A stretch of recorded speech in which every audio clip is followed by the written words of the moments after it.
Tonight was class number 22, twisting arm control for mount and the rear takedown. And of course, it's my third time taking this class, and the last 2 times I recorded a video about it, I'm sure I mentioned that at my old Keep Showing Up University, we called it the gift wrap. The gift wrap because you're all wrapped up tight with nowhere to go. And I love this move, it's fantastic. And tonight we got to play with it a little bit, and it was a bit, well, it was a dramatic difference from my usual class because I was working with the guy, I think his name is Sam, I'm gonna call him Sam. It was only his second class ever. He's on the 10-day trial, so he's just kind of feeling this thing out. And so he's, being welcomed and introduced to the wide world of jiu-jitsu. And of course, he drew the short straw, and he's paired up with me. You can almost see his eyes get cartoonishly big when I offered to be his partner. And you could see him kind of look around. Is there anybody else? But it was just me, buddy. So he's like, oh man, how much do you weigh? And I'm like, bro, I weigh like an elephant. I'm huge. But don't you worry about that because you'll never feel it. And when I said you'll never feel it, it was not because I'm so good and so cocky, but because I take care of my training partners. And I made a video about how to be a good big guy training partner. And I told this guy, don't you worry, I will not put any weight or any pressure on you. I'm not going to hurt you. I've been doing this a long time. And he says, how long you been doing that? I'm like, 4 years. 4 years? Why are you still a white belt? That's a long story. Go to youtube.com/Chris Learns Jiu-Jitsu. Just kidding. I didn't tell him that. But I said, I've been doing it here for 8 months, so I promise I won't hurt you. I'm going to do everything I can to make sure it's smooth and easy. Let's go. So we go on, we're working things. And of course, I've said it a million times before in this channel. When you teach it, you learn it twice. And so teaching a brand new person, not only brand new, but somewhat timid, kind of nervous, and making them feel comfortable and reassuring them was a wonderful, rewarding, fulfilling freaking experience. And it was really cool because at the end of class, as we're cleaning up, I always mop. I don't typically sweep the mats. I usually am the mop guy. And so as we're mopping, Sam, the instructor, is talking to this guy, the student, which I'm calling him Sam, I guess. And he says, hey man, did you enjoy the class? Because I'm getting ahead of myself. Let me back up. When we're doing the twisting arm control and we're doing the back take and the arm bar, walking him through it, he didn't seem like he felt very confident, but as time went on, he got more and more confident. And he was saying, does this really work? Is this really working? Are you really trying to get out? So I'm showing him, I'm giving you everything I got, every ounce of strength I have. And he's like, really? Yeah, if you keep your chest up high and, you keep your arms locked, whatever, boom, boom, boom, it works. So I'm like, it's like a magic trick. I'm showing this guy that the magic really works. And he didn't really believe it at first, but I'm like, yo, I showed him if you don't put your chest up high, yoink, I'm out of it. But if you put your chest high, you straighten out your arms, you have good posture, you got your hips into it, you're going to be fine. And so it was like teaching my kid or like a little brother, little sister kind of a thing. No disrespect to this guy, Sam. It was really baby stepping things. And that's what teaching is sometimes, right? But we did that. We did the arm bar, and he did the arm bar, and he did well. We worked on it a few times. And of course, as Sam's saying, anybody want to demonstrate? Anybody want to show us your move? And I volunteered him. One group volunteered, and then he says, anybody else? I say, yeah, we want to do it. Sam's going to do it. I think his name is Sam. It might have been Steven. I'm not sure. But I'm like, yeah, Sam's going to do it. And he's like, oh, snap. And he looked like shocked. But he does the move, and he did it perfectly. It was a back take. And I'm like, yo, and everybody clapped, and he felt so good. And it was just nice to see him feel confident and feel happy in himself, man. And I was just happy I got to play a part in that. So he did it. It was fine. And then we did the arm lock, the arm bar, whatever. And I think he felt weird because when I did it, it was smoother than when he did it.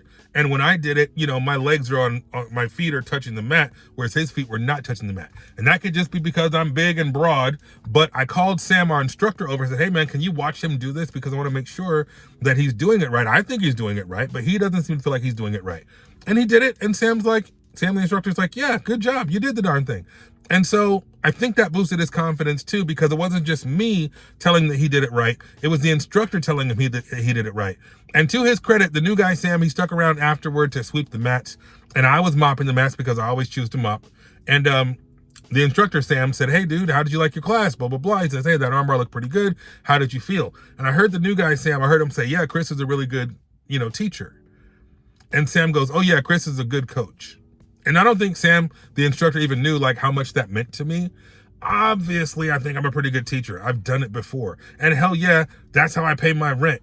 But to hear it in this context was encouraging, and I don't know, it brought joy. I use the word joy a lot lately. I don't know why, but it brought me some joy to hear one of the instructors that I like and admire and respect say that I'm a good coach, because that makes me believe in me. It makes me believe in my dreams and my goals to become an instructor and to become a coach. And so lately things have been a little bit weird, and I'm not trying to get too serious, but I've been thinking a lot about the future and about the instructor certification program and opening my own CTC and blah, blah, blah. And I've talked about it on this channel before. I stopped talking about it a bit because I didn't want to get ahead of myself. I don't want to get too far ahead of myself. I've really been working on my fitness and my weight loss because I want to be in the best shape possible when I start the ICP, and I want to be a good role model to my students, my future students. And so I've kind of put that idea on the back burner. But hearing our instructor Sam say that tonight made me feel like, yeah, I'm on the right track. I'm on the right track as a teacher, instructor, coach, future, Gracie certified instructor, future CTC owner. Now that's all way, way, way down the road. We're talking 2027, 2028, maybe even 2029. But it's a goal, and it's a goal I plan on achieving. So got a little serious there for a second, but it's like following a map. I don't know. This is the days of GPS, so it doesn't really make sense. But back in the day, if you asked somebody for directions, hey man, how do I get to the grocery store? Oh, you got to go down the mile about 2.5, or go down the road about 2.5 miles, and you'll see the freaking bank on the corner. And you're driving and driving and driving. Did I miss it? Did I miss it? Did I miss it? And then you see the bank, and you're like, oh hell yeah, I'm on the right track. I'm going the right direction. I'm doing it right. And when I think about myself as an instructor, obviously having taught Taekwondo in the past, obviously having taught boxing in the past, I feel pretty confident in my ability to teach, but I also want to be humble enough and patient enough that I'm not getting ahead of myself. But to hear our instructor Sam say, yeah, Chris is a good coach, it made me feel like I saw that bank. It made me feel like I'm on the right track. So even if I'm taking my time, even if I have some things that I have to do in order to get to that place, it's nice to know I'm on the right track, and it's nice to know that other people see that potential in me. So, do you see the potential in yourself? I'm reading a book right now by a guy named Jon Acuff. It's called All It Takes Is a Goal. And I recommend that book to everybody because I love Jon Acuff. I recommended his book soundtracks on here before. This book, All It Takes Is a Goal, is a fantastic book that talks about how to break your big goals into smaller, little easier, measurable goals. And it's really helped me identify the things that are important to me and the things that mean the most to me. One of the exercises in the book is to create a best moments list, where you make a list of all the things that meant the most to you in your life. And yeah, some of those things were me teaching martial arts. And then I think about my long-term goal of being an instructor, and then we break it down into easier, manageable little steps. And of course, we can reverse engineer it back to today. And today, I brought my butt to class. I did my best. In the process, I got to help somebody. I got to review some cool stuff before class. I got to help a new guy feel more confident. And my instructor, who I like, admire, and respect, says that I'm a good coach. So, ka-ching.